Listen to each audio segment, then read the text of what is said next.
lo que hemos hecho este mes es enfocar en entender cómo es este proceso con respecto a lo que la iglesia tuvo que entender en apropiarse que eran la iglesia. Y eso no iba a suceder de una forma muy sencilla. Hemos estado viendo durante este mes que la iglesia que dejó Jesús, ahí en el libro de Hechos, capítulo 1, leemos que eran solo 120 personas, después de que hubo miles, más de 50,000 personas que fácilmente en algún momento congregó, terminaron solo 120. Y esos 120 recibieron un poder especial del Espíritu de Dios para poder proclamar las buenas nuevas de Jesús. Entonces, con lo que quiero comenzar es con esta imagen, ¿verdad?, que tiene que ver con cómo Dios había puesto a Israel en el Antiguo Testamento. Y a mí me parece importante que todos ustedes, que todos nosotros prestemos atención a esto primero, porque si podemos aclarar este concepto, nos va a ayudar mucho a entender la diferencia entre Israel en el Antiguo Testamento y la iglesia en el Nuevo Testamento. Para muchas iglesias, para muchas personas, para muchos teólogos, son lo mismo, pero en el pasaje que vamos a estar viendo hoy nos vamos a dar cuenta que no. Entonces, con lo primero que quiero arrancar es con esto. Cuando Dios escogió al pueblo de Israel, es claro lo que leemos en el Antiguo Testamento, que Dios todo el tiempo les dice igual, es yo los escogí para ser mi pueblo, no porque ustedes se lo merecieran, no porque había algo especial en ustedes, sino simplemente porque Dios les dice, porque a mí me plació hacerlo. Y el propósito con el que Dios escogió a Israel era que todos los pueblos y naciones y etnias que estaban alrededor de Israel debían llamarles la atención lo que estaba pasando en Israel. ¿Y qué pasaba en Israel? El pueblo de Israel era un pueblo diferente a todos los demás. Todos los demás pueblos eran idólatras, eran politeístas, eran paganos, eran sincretistas, y todo lo que ellos hacían era lleno de espiritismo, ¿ok? Hasta dentro de lo que leemos de los pueblos que rodeaban a Israel, era uno de esos sacrificios era matar a sus hijos como ofrenda a su Dios. Y pues nos aterramos, pero es lo que tenemos aquí hoy en día aprobado por nuestros lindos representantes, ¿cierto? Hasta los 6 meses, una mujer puede matar a su hijo. ¿Cuál era la diferencia con Israel? Que Israel solamente tenía un Dios. No eran paganos, no eran politeístas, no eran sincretistas, tenían solo un Dios. Y eso era lo que intencionalmente Dios puso a Israel para que todos los demás pueblos tuvieran que ver con Israel, les llamara la atención lo que estaba pasando allá. Y como lo hemos visto aquí, pues es claro que Israel tuvo que ver con todas las grandes potencias o imperios de la antigua historia universal del mundo. En todos estuvo Israel, con todos tuvo contacto.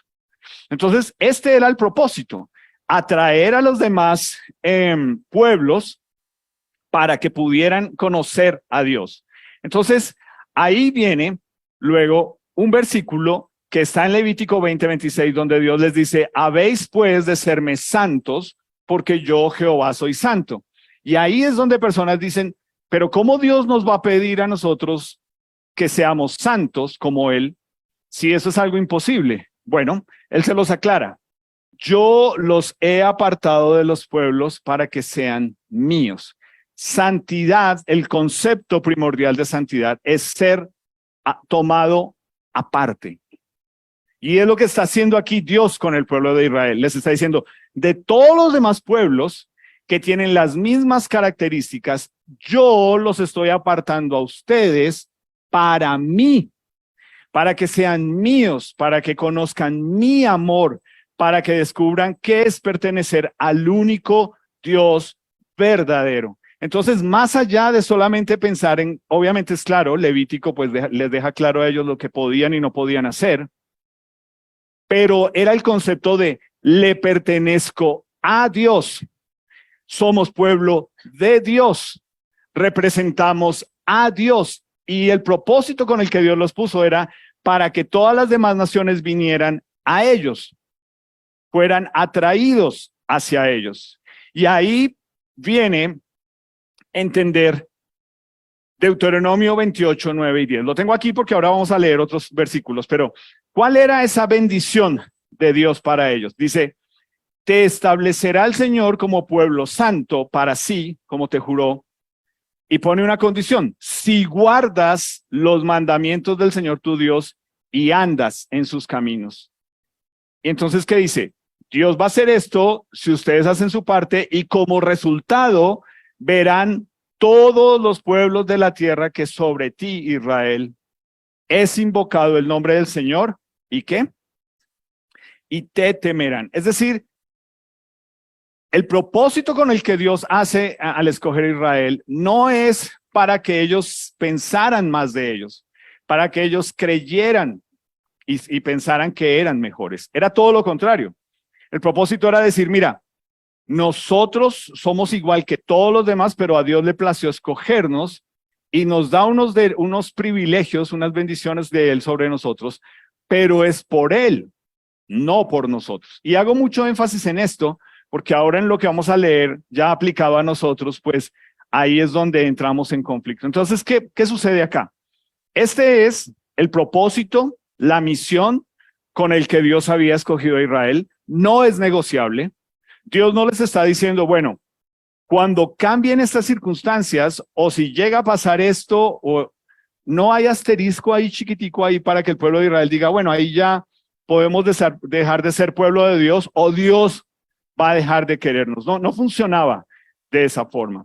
Y la cuestión es que cuando Dios hace esto con ellos, el propósito era entender que ellos tenían una razón para existir en este mundo. Y es lo que todos nosotros en algún momento de la vida nos tenemos que preguntar.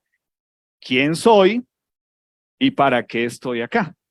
Y la respuesta está en Dios. Para el pueblo de Israel es ¿quién soy? Soy escogido por Dios, soy escogido para los propósitos de Dios, soy escogido para mostrarle a todos los demás que mi existencia en este mundo tiene un propósito que está escondido o basado en Dios. El problema es que muchas personas, iglesias, teólogos, denominaciones, malinterpretan el Antiguo Testamento y tenemos un grave problema hoy en día para nosotros como iglesia, y es que malinterpretar el Antiguo Testamento hace que nosotros leamos cualquier parte de la Biblia y pensemos, eso se aplica a mí. Entonces quiero que mires este pasaje acá. Deuteronomio 28, 12. Te abrirá el Señor su buen depósito, el cielo, para dar lluvia a tu tierra en su tiempo y para bendecir toda obra de tus manos. Y mira esto.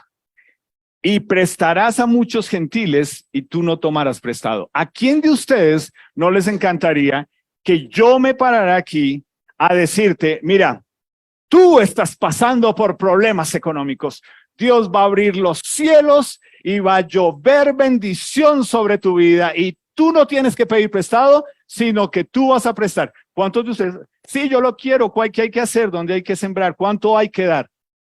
Eso es lo que la gente hoy en día quiere ir a iglesias y escuchar. Y algunos de nuestra iglesia vienen de esos trasfondos donde a ti te decían, pacta con Dios, da tanto, o sea, si tú das 100,000, Dios te tiene que dar 1,000,000. ¿En serio? Esto era solo para Israel. Y esto está en un concepto y en un contexto en el cual literalmente la economía de ellos dependía, como sigue dependiendo hoy en día, pero nos han hecho creer que no, de la tierra. Y por eso para ellos era tan importante que lloviera en los meses que debía llover para que esa semilla que ellos habían plantado creciera y diera fruto en el momento justo. Pero tú te quedas con esta parte de que prestarás a muchos, no te dejes confundir con esta palabra gentil, para ti que no la conoces, es la palabra simplemente que usan los judíos para todo aquel que no es judío. Ahora, la palabra es muy gentil, porque realmente el término es perro. Eso es lo que como un judío nos ve a nosotros. Esos perros, ¿ok? Esos somos para ellos. Obviamente suena más bonito la palabra gentil, pero si tú no prestas cuidado, te encanta esto. A ti te encanta creer que, no, Dios me va a bendecir para que yo no sea el que tenga que ir a endeudarme. Ahora, mira esto se pone mejor. El Señor te pondrá a la cabeza y no a la cola. Ahí quiero hacer un paréntesis, no voy a mirar a nadie, voy a mirar a otro lado. Tú has leído esto y tú has pensado, sí, esa es la promesa de Dios para mí. Voy a estar al frente. A mí me pusieron fue en este trabajo, es para mandar, para dirigir. Yo estudié, es para estar al frente, yo no soy cola. ¿Eso es para ti? Lee, solo estarás encima, nunca estarás debajo, pero hasta ahí. Y parece que la gente omite intencionalmente el condicional. Esto no tiene asterisco chiquito. Aquí de frente Dios nos está diciendo, le está diciendo a Israel, si escuchas los mandamientos del Señor, tu Dios que te ordenó hoy, para que los guardes cuidadosamente. No te desvíes de ninguna de las palabras que te ordeno hoy, ni a la derecha, ni a la izquierda, para ir tras otros dioses y servirles. ¿Cuál era el problema de Israel? Que Israel quería, igual que todos los demás, como un niño, como un adolescente o como una persona madura, ir tras sus ídolos. Y todos nosotros, todo el tiempo te lo estoy diciendo, tú tienes ídolos en tu vida. Eso es con lo que Dios trata todo el tiempo con nosotros. Porque nosotros decimos, sí, yo quiero creer lo que dice Dios, pero yo también quiero que mis ídolos me hagan sentir bien. Que lo que a mi carne le gusta encuentre satisfacción. Y eso varía muchísimo de persona en persona. No todo es que el ídolo es el dinero, puede que sea, pero hay otros ídolos en nuestra vida. Y aquí Dios le está diciendo esto al pueblo de Israel y lo que hace es que es muy claro. El pueblo de Israel no tenía todavía ni a Jesús, ni tenía completa la palabra de Dios. Por lo tanto, toda la que Dios les transmitía a través de los profetas o de Moisés en este caso, pues era el hecho de esto es la palabra de Dios, esto es lo que dice Dios. Pero para nosotros hoy en día, que ya tenemos revelada la palabra de Dios, una pésima, una horrible interpretación de la palabra de Dios que se llama exégesis, es que tú leas la palabra de Dios y tú te quedes solo con la primera parte. Dios me ha puesto de cabeza y no de cola. Por favor, ten más cuidado cuando lees la palabra de Dios, porque es lo mismo que le pasó al pueblo de Israel. Israel dijo, no, listo, hasta aquí me gusta, pero de ahí para adelante, bueno, ahí vemos cómo son las circunstancias, los momentos, y es claro y se nota en la vida de ellos. Entonces, ¿qué pasa? Cuando nosotros escogemos qué queremos creer de la palabra de Dios y qué no nos gusta mucho, porque no, a mí me gustan más estas promesas de la palabra de Dios. Pues tienes que diferenciar. La iglesia no es Israel. Israel no es la iglesia. Cuando leas el Antiguo Testamento, no lo leas pensando sobre todo en promesas en nosotros como iglesia. La única promesa de Dios es esta. Desde la perspectiva de la cruz, tenemos la bendición más grande. ¿Cuál es? La salvación, que significa el perdón de pecados. Ahora, si para ti, que escuchas y estás acá, piensas, pero pastor, ¿una casa no es una bendición? un carro para el trabajo, una moto. Mi trabajo no es una bendición. Mi esposo no es la bendición más grande que yo he recibido mi esposa, mis hijos, la salud. Pastor, después del COVID quedó claro que qué bendición que es la salud. No. La bendición más grande es que Jesús te perdone tus pecados para que tú puedas hacer las paces con Dios el Padre. El resto, toda esa lista se llama provisión. Y es una provisión providencial de Dios. Es decir, en ningún momento tú puedes decir, Dios, si tú le diste a tal persona esto, tú también me lo tienes que dar a mí. No, es si a él le place, es si él quiere, es como que él quiera y cuando él quiera. Esa es la providencia de Dios. Tú no puedes decirle a Dios qué es lo que él tiene que hacer. O bueno, tú lo puedes hacer, pero en el proceso vas a entender que pierdes el tiempo. Entonces, cuando lo vemos desde esta forma, lo que necesitamos entender nosotros es que por eso, cuando leemos el Antiguo Testamento, la bendición más grande que ellos estaban esperando era todos nosotros que tomamos nuestro curso de fundamentos. ¿Cuál era la bendición más grande? ¿Un qué? Baila. Un Salvador, ¿cierto? Eso era lo que estaban esperando. Tú tomas el curso de fundamentos, desde el comienzo te dice, lo que Dios prometió para poder arreglar las cosas es un Salvador. En ningún momento te está prometiendo ni que Dios le prometió a Israel, ni ser el genio de la botella, ni que se ganaron la lotería simplemente porque ustedes yo ya los escogí. Dios se lo puso claro. Si obedecen, si escuchan, si no se apartan. Todo el tiempo hubo una condición. No era simplemente los voy a bendecir porque sí, les voy a dar esto porque sí. Era todo el tiempo hubo una condición. Entonces, esto es lo que Dios hace en el Antiguo Testamento. Lo que Dios hace es colocar a Israel en una posición en la que todos los pueblos, etnias y naciones alrededor de ellos sabían algo diferente está pasando allá. Algo diferente tienen ellos. Hay que ir a conocer el Dios de ellos. Hay que ir a conocer cuáles son los valores de ellos, qué es lo que ellos creen, cómo es que ellos piensan. Entonces Dios los puso ahí para que los demás vinieran. Cuando llegamos al Nuevo Testamento, el Señor Jesús, a nosotros como iglesia, ¿ok? Esto sí es para nosotros. Y Él hace un cambio aquí de los verbos y del paradigma. Y Él dice, por tanto, vayan y hagan discípulos. Ahora, a los primeros que les está hablando son judíos que ahora han nacido de nuevo en Jesús, pero igual vienen con este concepto de, no, pues que vengan acá. No, si quieren conocer de Dios, vengan acá. La salvación es a través de los judíos. La salvación es venir al templo. La salvación es venir a Jerusalén. Y ahora Jesús les dice, no, ustedes van a ir a ellos con un propósito muy claro. Aquí nos da el propósito, nos da sentido todo. Misión, vayan y hagan discípulos de todas las naciones, la palabra ahí es etnias, bautizándolos en el nombre del Padre, del Hijo y del Espíritu Santo, enseñándoles a obedecer todo lo que Jesús nos ha mandado.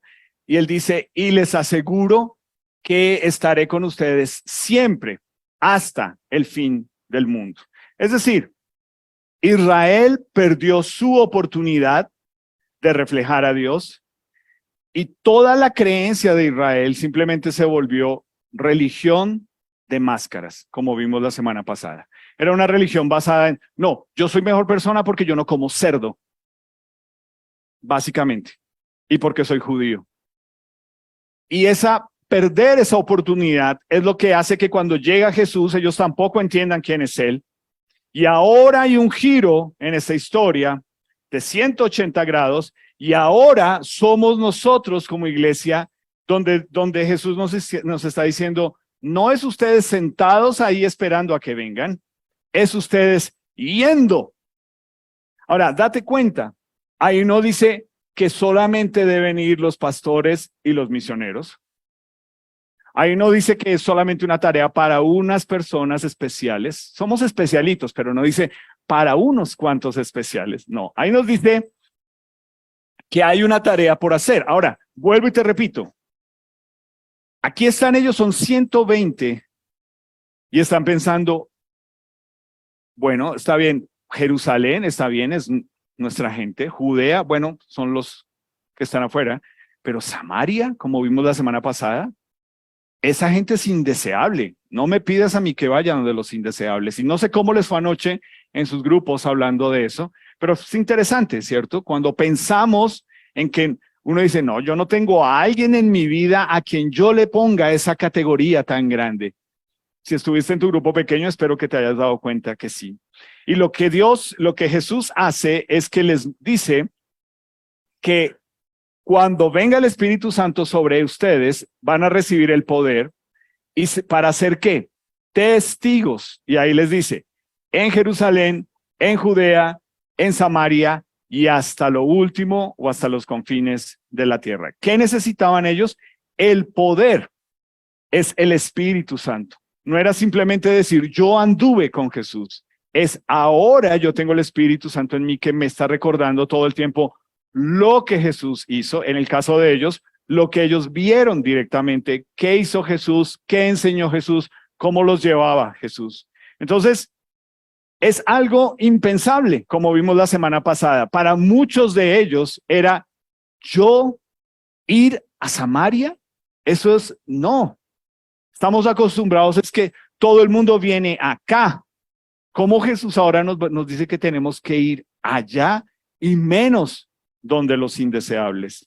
Y lo interesante es que Dios hace algo, no solamente pues con la iglesia y los apóstoles, pero ahí entra el que siempre estamos mencionando, el apóstol Pablo, para esta tarea de ir a personas y a lugares fuera de Jerusalén, fuera de Judea, fuera de Samaria y hasta lo último de la tierra. Y al igual que lo vimos con Pedro, hoy vamos a leer de un apóstol Pablo yendo a un lugar impensable a hacer algo impensable, pero que estaba dentro de los propósitos de Dios. Y es ir a contar que el evangelio de perdón de pecados en Jesús necesita escucharlo todo el mundo. Y hay algo interesante, hay un versículo que está en Hechos 13:48, ya no solamente hablando de la gente que creyó cuando estuvieron en Jerusalén, pero ya fuera de Jerusalén. Y a mí me encanta esta parte, creyeron todos los que estaban ordenados para vida eterna. Y con base en lo que vamos a ver hoy, en lo que vamos a leer, es importante que entiendas,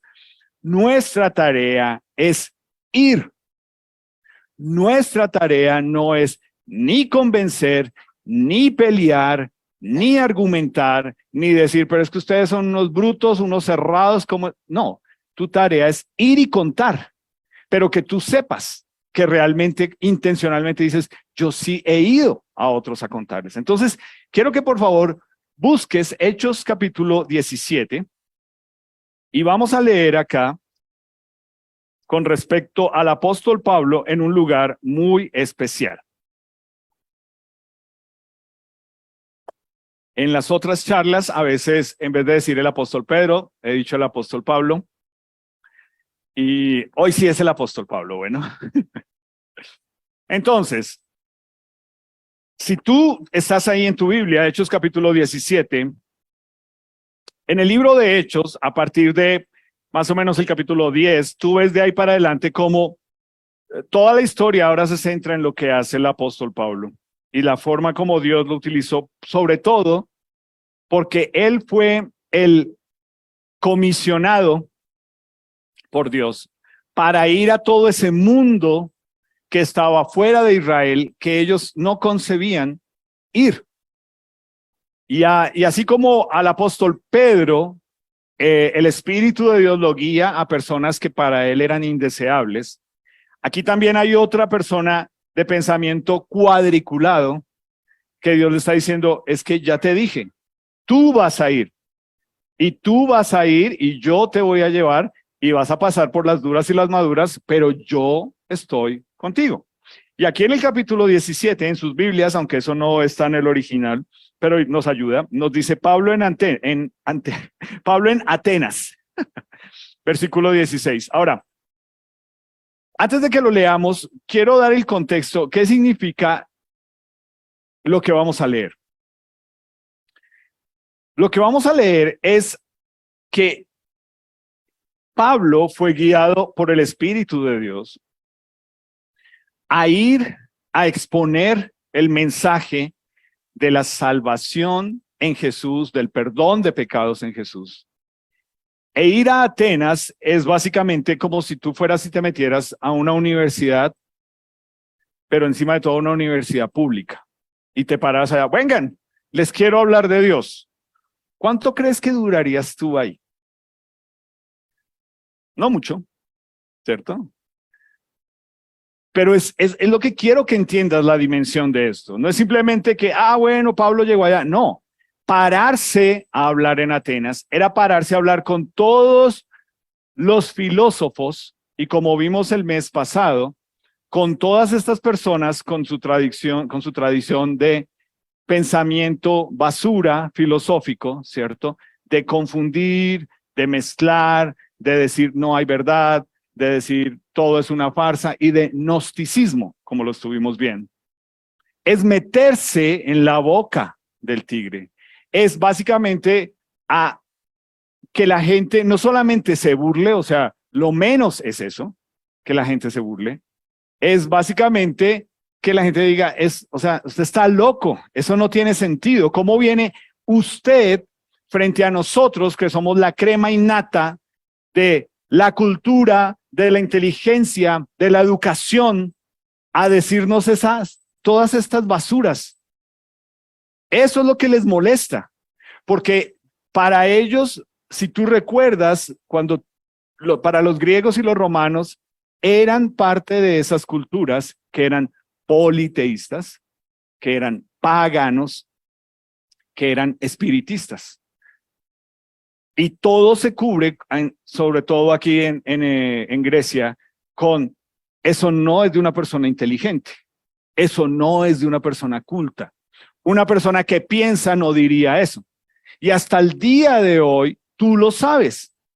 Tú sabes con qué personas que hacen parte de tu vida, por X o Y razón, sean familia, sean vecinos, sea trabajo, sea estudio, a ti te daría pena, porque tú piensas que ellos se van no solamente a burlar, pero a decir, no, ¿qué le pasó? Entonces quiero que leamos esto del apóstol Pablo en ese lugar, en Atenas, meterse en esta nido de víboras.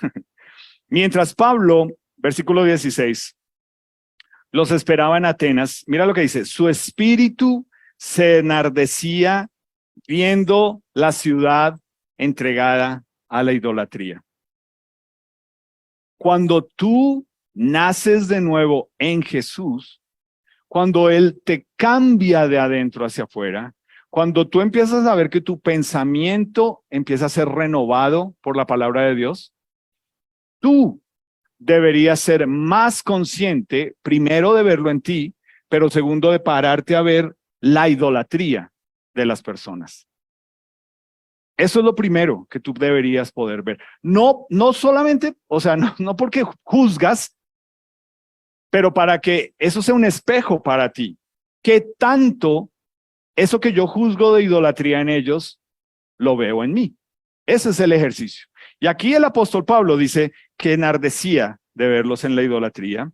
Versículo 17, así que discutía en la sinagoga con los judíos y piadosos, y en la plaza cada día con los que concurrían.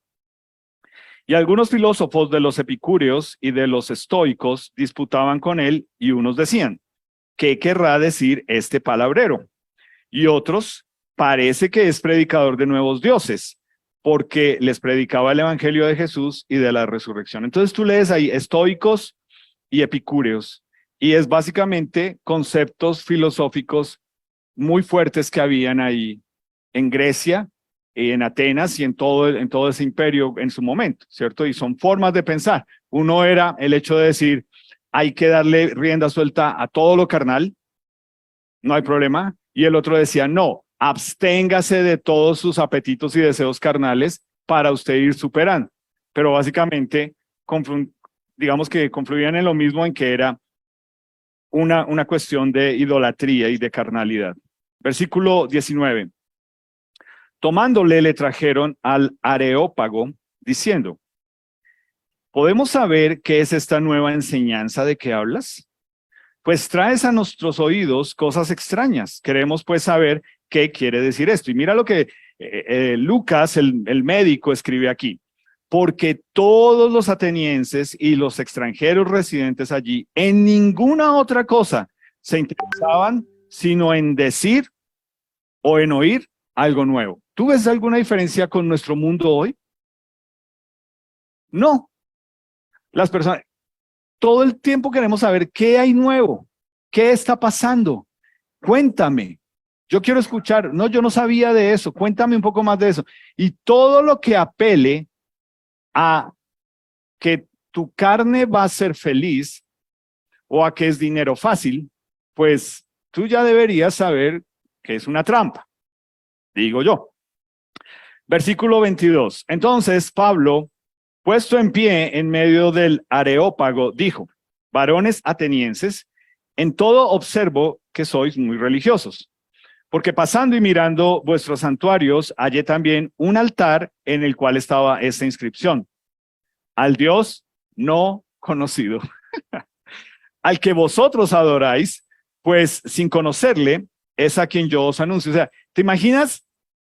En su astucia, es como, mire, tenemos todos estos dioses, pero ¿saben qué? Por si de pronto estamos fallando en que no estamos adorando a un Dios y por eso nos va mal, hagámosle un altar al Dios desconocido. ¿Tú te puedes imaginar eso? Es decir, ¿hasta qué punto una persona puede llegar a pensar, ¿cómo hago para que todos los astros confluyan a mi favor y me vaya bien? Pero es lo que la gente hoy en día quiere hacer, ¿cierto? Y si lo pones de una forma cristiana, es, bueno, es domingo, fui a la iglesia, estuve juicioso, no me dieron sobre, pero de buena gente puse algo en el sobre, me he portado bien, hoy no peleé con mi esposa, hoy no peleé con mi esposo, ni con mis hijos. Entonces, esta semana, todo me tiene que ir bien, porque ya fui a hacer la tarea con Dios. ¿Tú eres de ese pensamiento? Porque el problema es que tener ese pensamiento, pues lo que hace es que tú creas, entiendas, malinterpretes que ese es Dios. Y por eso es fácil pensar como en el Antiguo Testamento, ¿cierto? Me encantan las promesas de Dios. Es básicamente, listo, Dios, yo esta semana quiero ser cabeza, yo no quiero ser cola, ¿cierto? Ahora mira lo que dice ahí. Versículo 24. Bueno, él les dice, ese Dios desconocido es el que yo anuncio. El Dios que hizo el mundo y todas las cosas que en él hay, siendo Señor del cielo y de la tierra, no habita en templos hechos por manos humanas. Es decir, ahí no está Dios. Ni es honrado por manos de hombres, como si necesitase de algo, pues Él es quien da a todos vida y aliento y todas las cosas. ¿Ves cómo va chocando pensamientos filosóficos? Pensamientos, ahí tú te puedes dar cuenta. Cada frase que está diciendo el apóstol Pablo es chocando contra uno de los pensamientos filosóficos de ellos.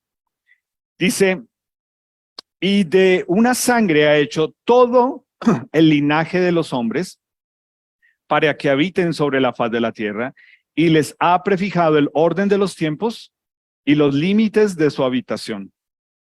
O sea, más filosófico que eso, ¿sí? Cuando a ti te dicen, no, tú estás en control, tú lo puedes, tú decides, tú lo llamas, te voy a decir el secreto del secreto, ¿cierto? Y el secreto es declararlo. Y ten cuidado, si tú eres de los que te gusta ver esos videos motivacionales, porque cuando te dicen el secreto, uno de los secretos que te dicen es, repítelo conmigo, concéntrate, cierra los ojos, respira profundo. Yo veré. Depende de ti, ¿no? Y una de estas basuras que dicen es, repítelo conmigo, yo soy. Otra vez, yo soy.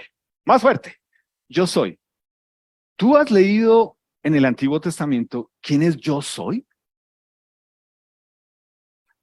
Es decir, Satanás disfrazado de una cara bonita con un mensaje llamativo diciéndote, tú eres Dios. No ha cambiado nada el mensaje de Satanás en Génesis capítulo 3 y es, vengan, yo les quiero abrir los ojos porque Dios es un ser que le encanta reprimir a la gente, es un amargado, y vengan y abran los ojos para que sean como Dios. Es la misma basura que te venden hasta el día de hoy. Y tú te lo crees y tú es para la prosperidad, es para llevarme mejor con X, con Y, con Z. Entonces todo lo que él está diciendo aquí choca directamente con conceptos filosóficos. Y dice, versículo 27, para que busquen a Dios, si en alguna manera palpando pueden hallarle, aunque ciertamente no está lejos de cada uno de nosotros. Porque en él vivimos y nos movemos y somos, como algunos de sus propios poetas también han dicho, porque linaje suyo somos.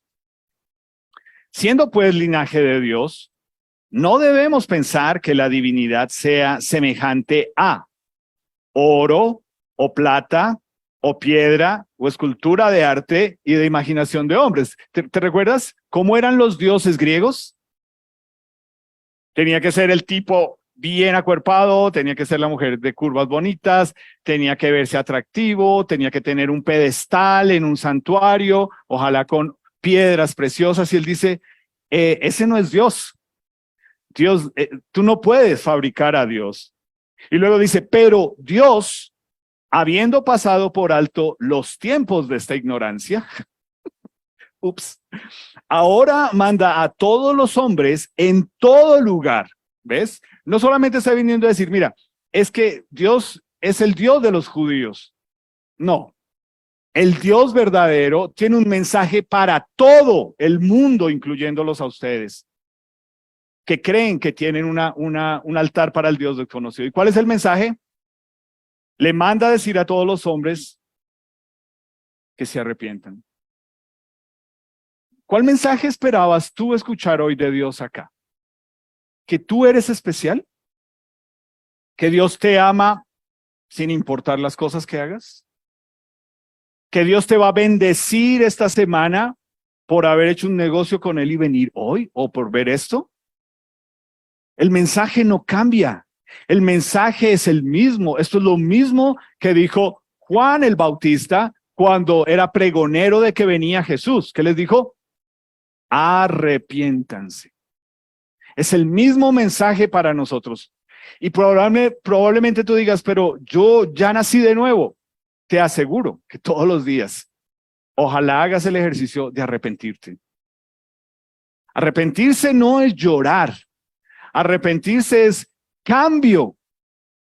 Acciones que muestran que realmente hay un cambio en mí de 180 grados de adentro hacia afuera que me hace ver las cosas de este mundo diferente y que está guiado por la palabra de Dios, no por mis deseos o por lo que yo quiero o por lo que yo pienso. Y lo estábamos viendo en la clase con los hombres. No es solamente cría buenos hijos porque tú eres una buena persona. No. Es guíalos en lo que dice la palabra de Dios, porque Dios sí es bueno, porque Dios sí es santo y porque Dios nos conoce y sabe lo que debemos hacer y criar a nuestros hijos. Pero el mensaje sigue siendo el mismo. Lo que está diciendo el apóstol Pablo aquí a ellos es el mismo mensaje para nosotros. ¿Por qué nos debemos arrepentir? Versículo 31. Por cuanto ha establecido un día en el cual juzgará al mundo con justicia. Otro concepto griego. Tú sabes que el derecho viene de los romanos y los griegos. Y ellos pensaban, yo creo que lo justo es, yo creo que un juez. Y aquí él dice, el único que realmente juzga con justicia es Dios y lo hace por aquel varón a quien designó. dando fe a todos con haberle levantado de los muertos. Hasta ahí dice versículo 32, pero cuando oyeron lo de la resurrección de los muertos, ¿qué? Unos se burlaban y otros decían, ya te oiremos acerca de eso otra vez. Y así Pablo salió en medio de ellos. Tú ves ahí un mensaje diciendo el hecho de condenándolos más de lo que ellos ya estaban frente al mensaje de Dios. Si ustedes no lo hacen, se van a ir al infierno. No necesitaba decir eso. O sea, pararse de decir, arrepiéntase, es decir, si usted sigue en su pecado, pues ya sabe cuál es su final. ¿Ves? Es decir, cuando Dios nos anima a nosotros a contar este mensaje de Jesús o a hablar de Jesús, con personas que para nosotros son como la gente de Atenas, que puede ser el filósofo, el científico, el pilo, el que nosotros decimos, no, pero es que esa persona lee mucho. Pues básicamente el mensaje que nosotros leemos acá es, ¿sabes qué? A Dios no se le crea, Dios es el creador. Dios tiene control de la historia, Dios es soberano, Dios es el que busca al ser humano, porque estamos muertos en delitos y pecados. Dios es el juez justo que ejecuta juicios porque nosotros como seres humanos somos idólatras. Ese es lo que Dios hace, ejecuta un juicio por eso. Y lo que hace es que dice, Cristo ha resucitado con poder sobre Satanás, sobre la muerte y sobre el pecado. Tú ves acá un Pablo viniendo a decir, venga, pero listo, yo sé que el mensaje, pero quiero contarles, yo iba en un caballo a matar cristianos y entonces a mí una luz me tira al suelo y yo quedo ciego por unos días y entonces me cambió y todo, pues, o sea, bonito, chévere, nunca cambies, sigue adelante, eso marcó tu vida, pero a lo que quiero decir es, ¿cuántas veces, y lo digo yo personalmente, Dios me tuvo que mostrar a mí que la forma que yo me entraba era, es que yo tuve cáncer, y dije, toma tu like, o sea, chévere, muy bonito, pero es que yo no puedo vender mi experiencia como la norma de lo que Dios va a hacer en la vida de todos los demás. No, es conocer a Cristo. Es saber que Cristo perdona tu pecado, te da una nueva vida. Genial lo que hace en cada uno de nosotros de una forma única para conocerlo, para acercarnos, para que hayamos podido llegar a Él. Genial. Pero lo que salva no es tu testimonio. Lo que salva es, y el que salva es Jesús. ¿Ok? Entonces, date cuenta, ese Dios desconocido que ellos, el apóstol Pablo les dice, ustedes adoran sin conocerle, ahora quiero que lo conozcan. Y mira lo que dice el versículo 34, más algunos creyeron, juntándose con él, algunos.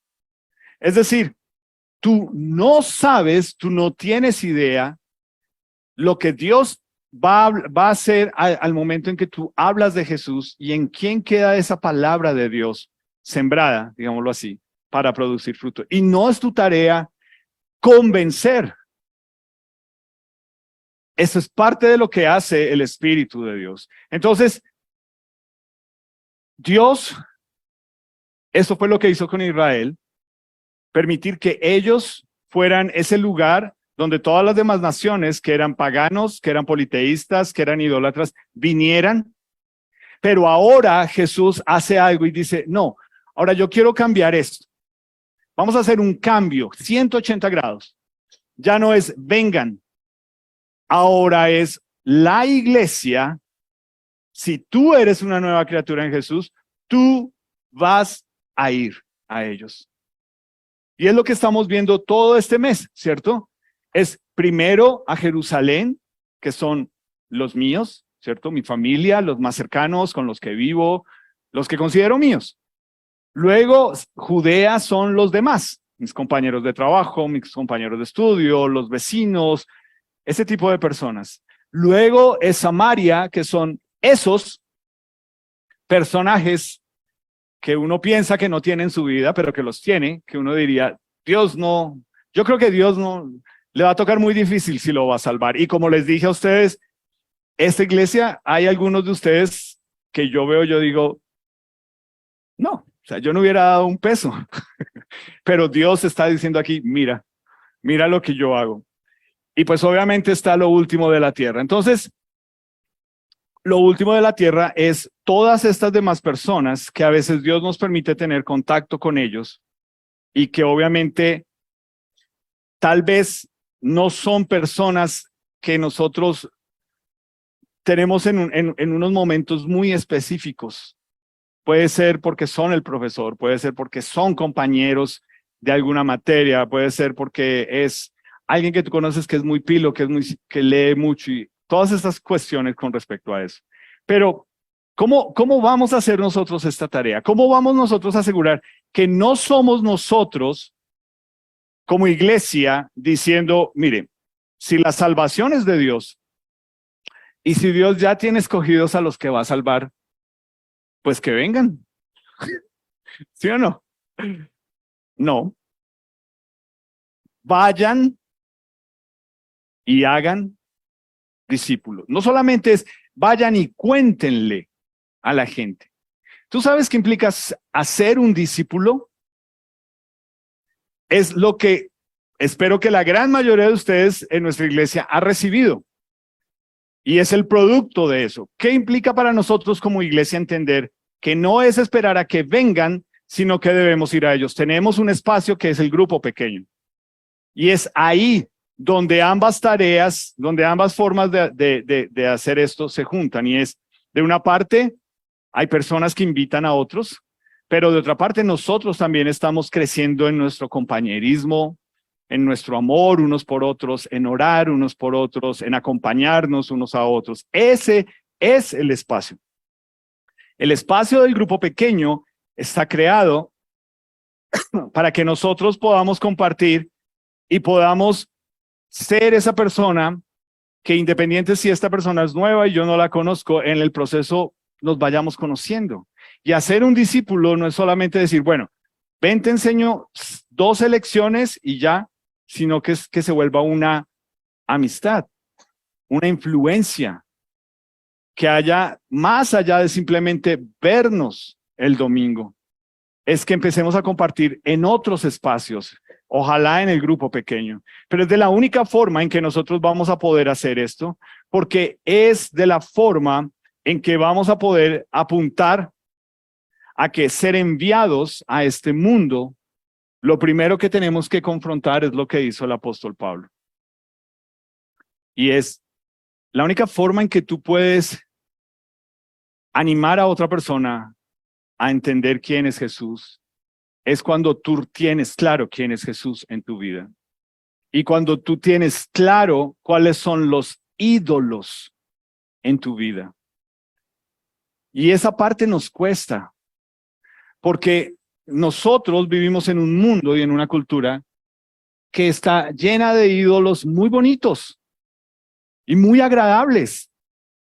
Y son socialmente aceptados. Y cuando vamos a la palabra de Dios, uno tiene que decir, es un ídolo. Mi adoración es para Jesús, no para esta persona o para esta situación. Y pues ahí es donde nosotros tenemos que confrontar. Por ejemplo, nosotros como papás, nuestros hijos se pueden volver nuestros ídolos. Y en la clase de los hombres hemos estado aprendiendo como Job, que era un hombre que Dios mismo es el que da las cualidades de Job. Dice que no se comía el cuento de decir, yo sé la clase de hijos que he criado. ¿No? Que es como, tranquilo, yo sé lo que he criado en mi casa. No, o sea, pues si los crió usted y su esposo son 2 pecadores criando pecadores. Y Job lo que dice es que después de que sus hijos tenían fiestas o situaciones así, él los llamaba y les decía, vengan, pónganse a paces con Dios. Ahí es donde tú te das cuenta de algo. Cuando mis hijos son mi ídolo, a mí vienen y me dicen, es que su hijo dijo una grosería. ¿Tú diciendo groserías? ¿Cierto que tú no dices groserías? Por favor. Tu hijo me golpeó. No. Tu hijo está en el colegio así. No, negación. Eso es que tus hijos son tus ídolos. Cuando tú sabes que no son tus ídolos, tú sabes que es sí. Hay que trabajar en él. Hay que trabajar carácter en él. Hay que trabajar lo que Dios está trabajando conmigo en él. Pero cuando tú los tienes como unos ídolos, tú los ves, no, ellos. Y ahí es un ídolo. ¿Ok? Y pues, bueno, si ustedes me conocen, me puedo quedar acá. Y pues alguien me dijo esta semana, venga, es misiones, por favor, no traten. No se ponga denso. Bueno, entonces, hablando de eso, de idolatría, esa es nuestra tarea. Traer a las personas, como iglesia, esa es nuestra misión. Traer personas que tengan un encuentro personal con Jesús. Esa es nuestra tarea como iglesia. Si son salvos, ya es una cuestión del obrar de Dios en ellos. Pero nuestra tarea es asegurar que no estamos diciendo, no, pues que otros los traigan. No, tu tarea, nuestra tarea es ir a ellos. Entonces quiero que terminemos orando en esta parte. Los invito a ponerse en pie, con eso se desperezan y ya continuamos con la otra parte.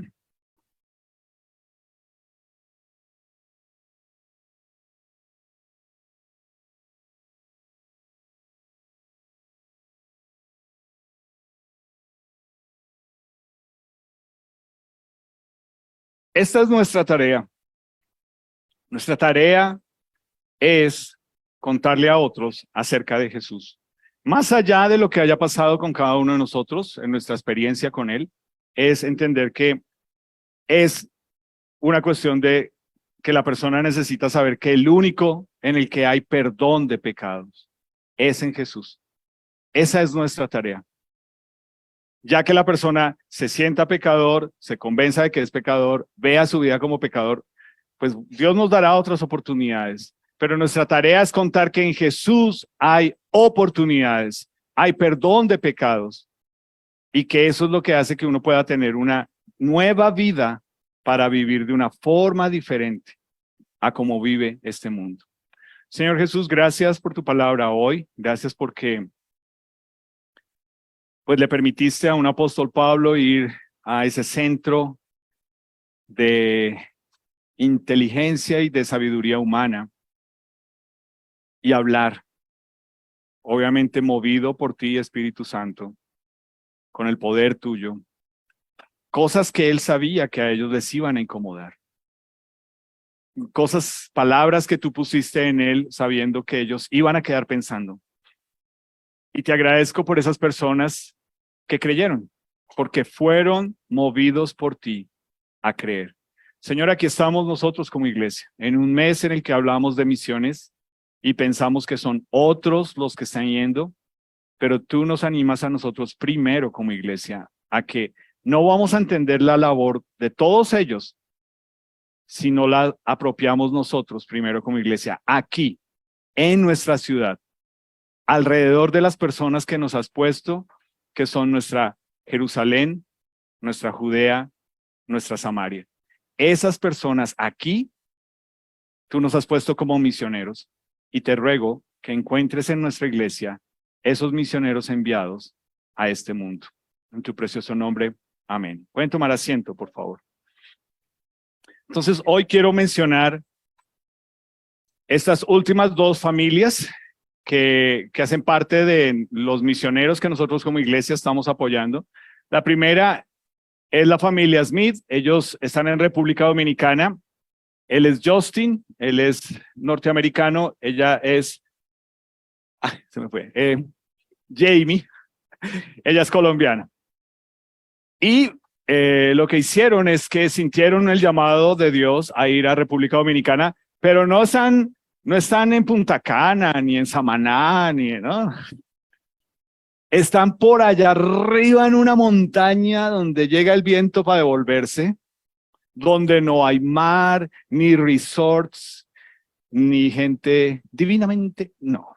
Están metidos en una loma con gente que necesita escuchar de Jesús. Y es muy bonito lo que Dios ha hecho a través de ellos, porque pues obviamente algo que Dios nos permite cuando nuestros hijos son pequeños es que ellos conectan con otros y son como esa puerta que Dios usa para que podamos abrir ahí puentes de comunicación con otras personas. Entonces te animo a ti, papás que están acá, tus hijos son ese puente de comunicación con otros. Y hay muchos aquí que lo han entendido muy bien y que han aprovechado eso muy bien.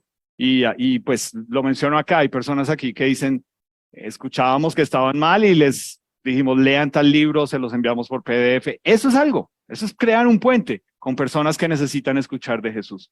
Entonces la familia Smith, pues tiene un enfoque, obviamente están tratando de formar una iglesia. Es difícil en el sentido en que es lo que sucede, ¿no? O sea, si están en el lugar donde están, es fácil que la gente al comienzo los vea a ellos como, estos son gringos, traen plata, ¿sí? Pero realmente en el proceso ha sido que la gente entienda, no, tu necesidad más grande es saberte perdonado en Jesús, no que yo te dé plata, ¿sí? En el proceso, obviamente, han sido de una forma en que Dios ha provisto también a través de ellos para las necesidades de esas personas. Pero lo que Dios les ha permitido es saber que es al lugar donde los llevó. Nosotros como iglesia, ¿qué hacemos por los Smith? Los apoyamos en oración.